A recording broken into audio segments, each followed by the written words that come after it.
Earwax might look small, but when it builds up, it can block your hearing and cause discomfort. So how do doctors safely remove it? Today, we'll step inside the clinic and watch the process from start to finish. Earwax is not dirt. It's your body's natural defense, protecting the ear canal from dust, bacteria, and infection.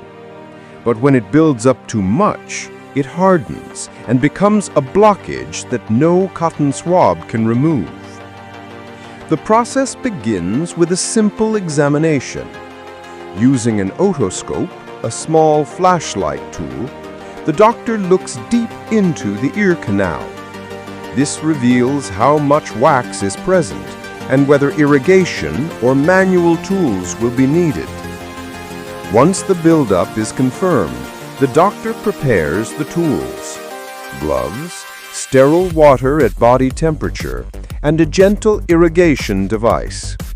Everything is designed for safety, precision, and comfort. The first method is irrigation. A soft stream of warm water is directed into the ear canal. The pressure is carefully controlled, loosening the hardened wax without harming the eardrum. As the water flows in, small pieces of wax begin to break apart and wash out. A suction device or tray collects the excess water, keeping the patient comfortable and the procedure clean. If some wax remains, the doctor switches to a manual tool called a curette. It's a thin, curved instrument designed to gently scoop or lift out stubborn pieces of wax from the ear canal. With slow, steady movements, the doctor carefully removes what the irrigation could not. The patient feels only slight pressure, not pain, as the canal is cleared. Within minutes, the blockage is gone. Sounds become clearer, pressure disappears, and the ear feels fresh and light. For many patients, it's an instant relief.